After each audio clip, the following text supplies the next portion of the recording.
Welcome back everyone. Welcome to civil service study. ये practice set number है 402। ये test series UPPSC RO के लिए चल रही है और प्रैक्टिस करेंगे इसमें हम हिस्ट्री के प्रश्नों पर। तो चलिए स्टार्ट करते हैं। इस टेस्ट सीरीज की प्लेलिस्ट बना रखी है, वहाँ पर आप टेस्ट नंबर 1 से लेकर 402 ये एग्ज़ाम तक जितने भी टेस्ट आएंगे वहाँ तक पहुँच सकते हो। जल्दी एग्ज़ाम इसका होने वाला है। तो क्वेश्चन नंबर 1 है, किस प्रसिद्ध सूफी संत को चिरागे दिल्ली के नाम से जाना जाता है? चिरागे दिल्ली, कभी कभी दहलवी भी लिखकर पूछता है ये प्रश्न। बख्तियार काकी, निजामुद्दीन औलिया, शेख नसरुद्दीन महमूद, अमीर खुसरो। किस सूफी संत को चिरागे दिल्ली के नाम से जाना जाता है? इसका आंसर है शेख नसरुद्दीन महमूद। नसरुद्दीन महमूद चिराग दहलवी, ठीक है, 14वीं सदी के रहस्यवादी कवि और चिश्ती संप्रदाय के सूफी संत थे। वह निजामुद्दीन औलिया के शिष्य थे और बाद में उनके उत्तराधिकारी बने। चिराग दहलवी का अनुवाद the illuminated lamp of Delhi है।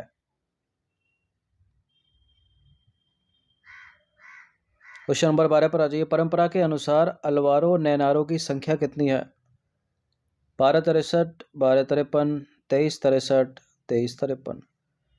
परंपरा के अनुसार अलवार हैं 12 और नैनार हैं 63। तो इसका आंसर हो जाएगा ऑप्शन नंबर ए। देखिए, अलवार जो हैं वो तमिल कवि संत थे जो 6वीं और 9वीं शताब्दी के बीच संबंधित थे। उन्होंने जो है भगवान विष्णु की स्तुति में भक्ति मंत्रों की रचना की और दक्षिण भारत के भक्ति आंदोलन में महत्वपूर्ण भूमिका निभाई। ठीक है, इस चीज़ को याद रखिए। जो अलवार थे वो विष्णु की स्तुति करते थे और जो नैनार थे वो शिव की। उनमें 12 अलवारों को सबसे प्रमुख माना जाता है और उनके कार्यों को नालयिरा दिव्य प्रबंधन में संकलित किया गया है। दूसरी ओर जो नैनार थे वो शैव कवि संत थे जो 5वीं और 10वीं शताब्दी से संबंधित थे और उन्होंने भगवान शिव की स्तुति में महत्वपूर्ण भजनों की रचना की और दक्षिण भारत में शैव धर्म के प्रसार में सहायक थे वो। और परंपरा 63 नैनारों को उनमें से सबसे प्रमुख मानती है। तो परंपरा के अनुसार नैनार हो गए 12 और अलवार हो गए 12 और नैनार हो गए 63। क्वेश्चन नंबर 2 है, आनंदपुर साहिब निम्नलिखित में से किस राज्य में स्थित है? आनंदपुर साहिब ये पंजाब में स्थित है। डी है इसका आंसर। आनंदपुर साहिब सतलज नदी के पास पंजाब में स्थित है और सिखों के अंतिम 2 गुरु जो 9वें गुरु थे, गुरु तेग बहादुर, और जो 10वें थे गुरु गोविंद सिंह, यहीं रहते थे। गुरु गोविंद सिंह ने यहाँ खालसा पंथ की स्थापना की थी। अपने आप में इंपॉर्टेंट प्रश्न है, खालसा पंथ की स्थापना किसने की थी? सिखों के 10वें गुरु ने की थी, यानी गुरु गोविंद सिंह ने। 10 गुरु हुए सिखों के, 1 से 10 तक इंपॉर्टेंट है, सभी के नाम आपको याद रखने चाहिए, कभी भी एग्जाम में प्रश्न बनता है इनसे। आनंदपुर साहिब की स्थापना 9वें गुरु गुरु तेग बहादुर ने की थी सिखों के। क्वेश्चन नंबर 4 पर आ जाइए। पंजाब में निरंकार या निराकार के रूप में भगवान की पूजा पर किसने बल दिया? किसने बल दिया? बाबा दयाल दास ने। सी है इसका आंसर। देखिए, निरंकारी सिख धर्म के भीतर एक धार्मिक सुधार आंदोलन है। निरंकारी आंदोलन की स्थापना 1851 में बाबा दयाल दास ने की थी। उनका मानना था कि ईश्वर निराकार है, यानी निरंकार है, और आंदोलन का विस्तार जो है उत्तर पश्चिम पंजाब में हुआ। ठीक है, ईश्वर जो है वो निराकार है, उसका कोई आकार है नहीं, इसलिए नाम निरंकारी रखा गया। क्वेश्चन नंबर 5 है, कवि संत कबीरदास का जन्म 15वीं शताब्दी में डैश में हुआ था? अमृतसर में, आगरा में, सोमनाथ में, काशी में? काशी में हुआ था। ए है इसका आंसर। इन सभी टेस्ट की आप फुल टेस्ट सीरीज प्राप्त कर सकते हो। नंबर इस पर कॉल या व्हाट्सएप करके। देखिए, कबीर एक निराकार सर्वोच्च ईश्वर में विश्वास करते थे और उपदेश देते थे, किंतु मुक्ति का एकमात्र मार्ग भक्ति या समर्पण है, ये कहते थे। उनके महान लेखन बीजक में कविताओं का विशाल संग्रह है। उनका पालन पोषण हुआ था बनारस में, यानी वाराणसी शहर में, या उसके आसपास बसे मुस्लिम जुलाहे या बुनकरों के परिवार में। वह एक भारतीय रहस्यवादी कवि थे जिनके लेखन ने भक्ति आंदोलन को प्रभावित किया और वह 15वीं-16वीं शताब्दी में रहे। सबसे प्रभावशाली संतों में से एक थे वो। बात यहाँ काशी की हो रही है, यानी वाराणसी की। तो यह दुनिया के सबसे पुराने शहरों में से एक है। यह गंगा नदी के बाएं किनारे पर स्थित है और हिंदू धर्म के 7 पवित्र शहरों में से एक है। नंबर 6 पर आ जाइए। निम्नलिखित में से कौन एकमात्र महिला अलवार थी? अलवार वही जो परंपरा के अनुसार 12 हैं और नैनार हैं 63। अलवार विष्णु के उपासक, नैनार शिव के उपासक। नचिकेता, देवलम, अंडाल या नैना? एकमात्र अलवार महिला, इसका नाम है अंडाल।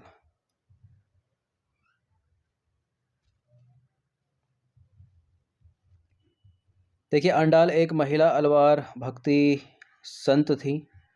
दक्षिण भारत के 12 अलवार संतों में अंडाल एकमात्र महिला अलवार थी और तमिल कृतियों जैसे कि थिरुप्पाबाई और नाचियार तिरुमोझी में उनकी महान रचनाएं हैं। भगवान विष्णु के प्रति अपनी अटूट भक्ति के लिए जानी जाती हैं अंडाल। कहीं अंडाल लिखा है, कहीं अंडाल लिखा है, ये याद रखिएगा इसको। कहीं का मतलब 2-3 पुस्तक में। क्वेश्चन नंबर 7 पर आ जाइए। प्रसिद्ध ख्वाजा अल्ताफ हुसैन हाली किसके शिष्य थे? प्रसिद्ध कवि ख्वाजा अल्ताफ हुसैन हाली शिष्य थे मिर्जा गालिब के। बी है इसका आंसर। ख्वाजा अल्ताफ हुसैन हाली मिर्जा गालिब के शिष्य थे। और ख्वाजा अल्ताफ हुसैन हाली की बात करें तो इनका जन्म और मृत्यु जो है वो 1837 से 1904 तक का इनका जीवन काल है। हरियाणा के पानीपत में इनका जन्म हुआ, जहां उन्होंने प्रारंभिक शिक्षा भी प्राप्त की अपनी। क्वेश्चन नंबर 8 पर आ जाइए। क्वेश्चन नंबर 8 क्या है? डैश खालसा का स्थान है जो सिखों को पहचानने या अलग करने के लिए एक तरीका है। डैश खालसा का जन्म स्थान है जो सिखों को पहचानने या अलग करने का एक तरीका है। किसकी बात हो रही है यहाँ पर? क्या आएगा? तख्त केशगढ़ साहिब, दुख निवारण साहिब, फतेहगढ़ साहिब, तख्त श्री दमदमा साहिब। तख्त केसगढ़ साहिब खालसा का जन्म स्थान है जो सिखों को पहचानने या अलग करने का एक तरीका है। डी है इसका आंसर। देखिए, केशगढ़ साहिब तख्त पंजाब के आनंदपुर साहिब में स्थित है। 10वें गुरु गोविंद सिंह ने 1699 में यहाँ खालसा का पालन पोषण किया था। क्वेश्चन नंबर 9 पर आ जाइए। निम्नलिखित में से कौन सा भक्ति आंदोलन का सिद्धांत नहीं था? स्व आत्मसमर्पण, कई संतों द्वारा मूर्ति पूजा को अस्वीकार करना, अनुष्ठानों और समारोहों का पालन, भक्ति, गहन प्रेम, समर्पण और मुक्ति का एकमात्र रास्ता। भक्ति आंदोलन का सिद्धांत है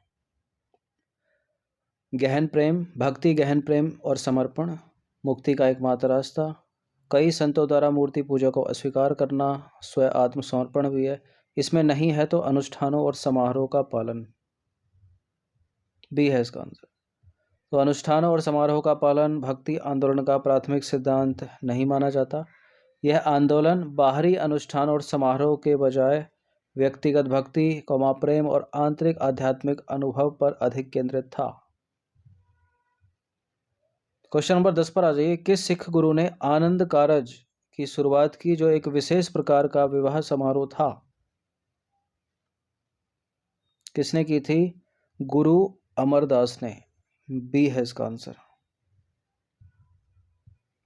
तो गुरु अमरदास ने हिंदू रूप की जगह सिखों के लिए आनंद कारज विवाह समारोह की शुरुआत की। उन्होंने पुरुषों और महिलाओं के लिए क्रमशः मंजी और पीरी धार्मिक मिशनों की प्रणाली की शुरुआत की। उन्होंने गुरु का लंगर की परंपरा को मजबूत किया और उन्होंने सिखों में सती प्रथा, पर्दा प्रथा को भी पूरी तरह से समाप्त कर दिया। और वह मुगल सम्राट अकबर के समकालीन थे। क्वेश्चन नंबर 11 पर आ जाइए। क्वेश्चन नंबर 11 है, मुगल सम्राट बाबर के संदर्भ में कौन सा कथन सही है? मुगल साम्राज्य की स्थापना बाबर ने 1536 में की थी। उन्होंने 1536 से 1550 तक भारत पर शासन किया। वह एक मध्य एशियाई शासक था जो तुर्किक मंगोल मूल का था। अपने पिता की ओर से चंगेज खान और माता की ओर से तैमूर का वंशज था बाबर। यानी 4 में से 3 गलत हैं, केवल एक ही सही है। कौन सा है वो? देखिए, मुगल साम्राज्य की स्थापना बाबर ने की थी 1526 में, ना कि 1536 में। 1526 से लेकर 1530 तक भारत पर शासन किया था उसने, तो दूसरा भी गलत हो गया।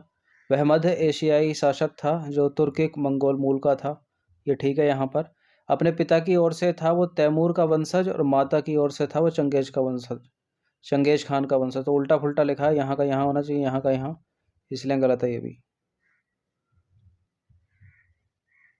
तो सही कौन सा स्टेटमेंट है इसमें? वह मध्य एशियाई शासक था जो तुर्किक मंगोल मूल का था।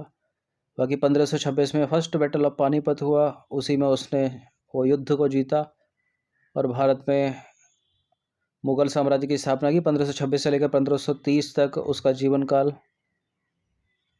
मतलब भारत में उसने शासन किया, जीवन काल तो नहीं। वह एक मध्य एशियाई शासक था जो तुर्किक मंगोल मूल का था। अपने पिता की ओर से तैमूर और माताजी की ओर से चंगेज खान का वंशज था बाबर। क्वेश्चन नंबर 12 पर आ जाइए। पानीपत के दूसरे युद्ध में अकबर ने किसे हराया था? पानीपत का पहला युद्ध 1526 में हुआ था, उसमें तो बाबर था। दूसरे युद्ध में था अकबर, अकबर ने हराया था हेमू को। तो पानीपत का दूसरा युद्ध में अकबर ने हराया हेमू को। क्वेश्चन नंबर 13 पर आ जाइए। अपनी दूसरी राजधानी के रूप में दिल्ली में दीनपना का निर्माण किसने किया था? हुमायूं, अकबर, जहांगीर या बाबर? अपनी दूसरी राजधानी के रूप में दिल्ली में दीनपना का निर्माण किया था हुमायूं ने। हुमायूं बेटा था बाबर का। बाबर के बेटे हुमायूं ने अपनी दूसरी राजधानी के रूप में दिल्ली में दीनपना का निर्माण किया। हुमायूं ने शेरशाह सूरी के साथ 2 युद्ध लड़े और अंततः हार गया। कौन से युद्ध थे वो? चौसा का युद्ध, कन्नौज का युद्ध। 1556 में अपने पुस्तकालय भवन की सीढ़ियों से गिरकर बाबर की मृत्यु हो गई। क्वेश्चन नंबर 14 पर अजय निम्नलिखित में से कौन सा एक नाम बाबर के पिता का है? अकबर द्वितीय, Badruddin Sheikh, Umar Sheikh Mirza, Umar Ghulam Ahmad. Umar Sheikh Mirza, option number B. तो बाबर के पिताजी का नाम उमर शेख मिर्जा था, जो वर्तमान उज्बेकिस्तान में स्थित फरगना के शासक थे। कुब्बत उल इस्लाम मस्जिद का निर्माण किसने करवाया? किसने करवाया? कुतुबुद्दीन ऐबक। अलाउद्दीन खिलजी नहीं है, मोहम्मद गौरी नहीं है, इल्तुतमिश नहीं है। देखिए, कुतुबुद्दीन ऐबक जो है वो गुलाम वंश का संस्थापक था, मोहम्मद गौरी का गुलाम था वो, और 1206 में उसने गुलाम वंश की स्थापना की थी और उसे लाख वक्स की उपाधि दी गई थी। लाख वक्स मतलब लाखों का दान करने वाला। 1210 ईस्वी में चौगान या हॉर्स पोलो खेलते समय उसकी मृत्यु हो गई। ठीक है, चौगान खेलते हुए मर गया कुतुबुद्दीन ऐबक, और पुस्तकालय की सीढ़ी से गिरकर मर गया हुमायूं। ये बातें याद रखिए। 2 मस्जिद का निर्माण किया कुतुबुद्दीन ऐबक ने, एक तो दिल्ली में कुब्बतुल इस्लाम मस्जिद और अजमेर में 2.5 दिन का झोपड़ा। ये इंपॉर्टेंट है, दोनों पूछा जाता है एग्जाम में। उसने प्रसिद्ध सूफी संत ख्वाजा कुतुबुद्दीन बख्तियार काकी के सम्मान में कुतुब मीनार का निर्माण भी शुरू किया था। क्वेश्चन नंबर 16 पर आ जाइए। दक्कन में मराठों द्वारा एकत्रित भू राजस्व का 25% डैश कहा जाता था? भोग, सरदेशमुखी, चौथ या भागा? क्या कहा जाता था कर वो?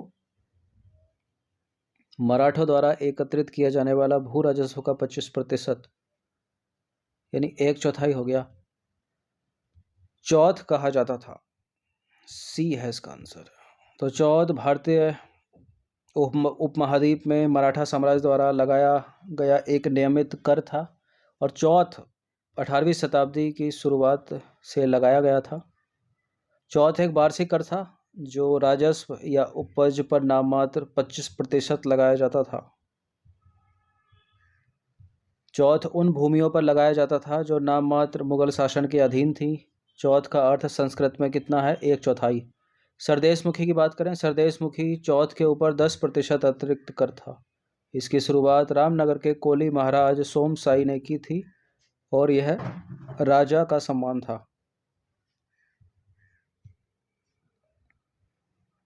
क्वेश्चन नंबर 17 पर आ जाइए। विजयनगर साम्राज्य के इनमें से किस एक शासक ने तुंगभद्रा नदी पर एक विशाल बांध निर्मित किया? नदी से राजधानी नगर तक कई किलोमीटर लंबी एक नहर और कुलिया का निर्माण किया। क्या है इस बड़े से प्रश्न का उत्तर? मल्लिकार्जुन, वीर विजय, विरूपाक्ष या देवराय प्रथम? विजयनगर साम्राज्य का है ये शासक। तुंगभद्रा नदी पर एक विशाल बांध निर्मित किया। नदी से राजधानी नगर तक कई किलोमीटर लंबी एक नहर और कुलिया का निर्माण किया। इसका उत्तर है देवराय प्रथम। देखिए, 1406 से 1422 तक विजयनगर साम्राज्य पर शासन करने वाले देवराय प्रथम को जल प्रबंधन प्रणालियों सहित बुनियादी ढांचे में कई महत्वपूर्ण योगदानों के लिए जाना जाता है। उसने तुंगभद्रा नदी पर एक बांध का निर्माण किया और यह बांध राजधानी शहर में पानी लाने के लिए बनाई गई एक जटिल प्रणाली का महत्वपूर्ण हिस्सा था।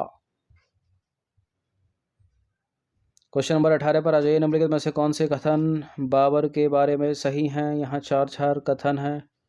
1529 में बाबर ने घाघरा नदी के तट पर नुसरत शाह को हराया था। ये युद्ध कहलाया घाघरा का युद्ध। नुसरत शाह को हराया था, किसी और को हराया था?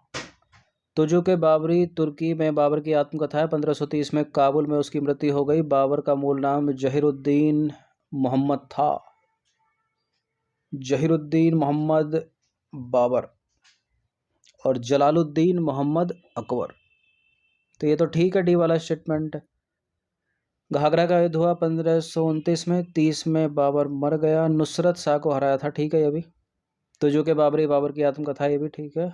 1530 में बाबर की मृत्यु काबुल में नहीं, आगरा में हुई थी। काबुल में इसको दफनाया गया था, इसकी इच्छा थी। तो पहला, दूसरा और चौथा यहाँ पर करेक्ट है। 1 2 सी है इसका आंसर। 3 को हटा दीजिए। तो 1529 में बाबर ने घाघरा नदी के तट पर मोहम्मद लोदी और नुसरत शाह को हराया। तो ठीक है, पहला वाला घाघरा का युद्ध है ये। बाबर ने मुगल शासन की स्थापना 1526 में की थी। भारत में मुगल शासन की स्थापना बाबर ने 1526 में 21 अप्रैल 1526 को बाबर ने पानीपत की पहली लड़ाई लड़ी, इब्राहिम लोदी को हराया और आगरा को अपनी राजधानी बनाया। 1527 में खानवा की लड़ाई उसने लड़ी, मेवाड़ के राणा सांगा को हराया। तुजु के बाबरी तुर्की में बाबर की आत्मकथा है। 1530 में आगरा में उसकी मृत्यु हो गई। तो सी गलत है। तो कहाँ हुई थी 1530 में बाबर की मृत्यु? आगरा में। लेकिन उसको दफनाया कहाँ गया था? काबुल में। उसकी कब्र काबुल में है। उसका मूल नाम है जहरुद्दीन मोहम्मद बाबर और वह वरलास जनजाति से था।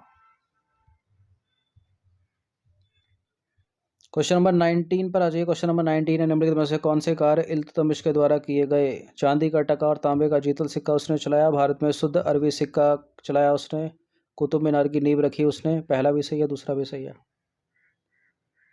सभी को पता होगा कुतुब मीनार की नींव रखी कुतुबुद्दीन ऐबक ने। बाकी शुद्ध अरबी के सिक्के उसने चलाए, ठीक है, भारत में पहली बार। और पहला दूसरा सही है। तांबे का जीतल और चांदी का टका भी। तो सी है इसका आंसर। देखिए, इल्तुतमिश ने दिल्ली सल्तनत के 2 सिक्के, चांदी का टका और तांबे का जीतल चलाए। इल्तुतमिश भारत में शुद्ध अरबी सिक्का शुरू करने वाला पहला व्यक्ति था। इल्तुतमिश द्वारा चांदी के टका का जो वजन था वो कितना था, ये भी इंपॉर्टेंट है, 175 ग्रेन था। और इसी वजन का एक सोने का सिक्का चलाया था, सोने का टका चलाया था वो बलबन के द्वारा, 175 ग्रेन का। ये भी याद रखिए। कुतुबुद्दीन ऐबक ने कुतुब मीनार की नींव रखी थी। बाद में इल्तुतमिश ने उसको पूरा करवाया। क्वेश्चन नंबर 20 पर आज अंतिम प्रश्न है ये। निम्नलिखित में से कौन सी वास्तुकला अकबर कालीन है? इबादत खाना, शेख सलीम चिश्ती का मकबरा, जोधाबाई का महल, बुलंद दरवाजा। ये हैं कूट, आपके आंसर दीजिए इनके अनुसार।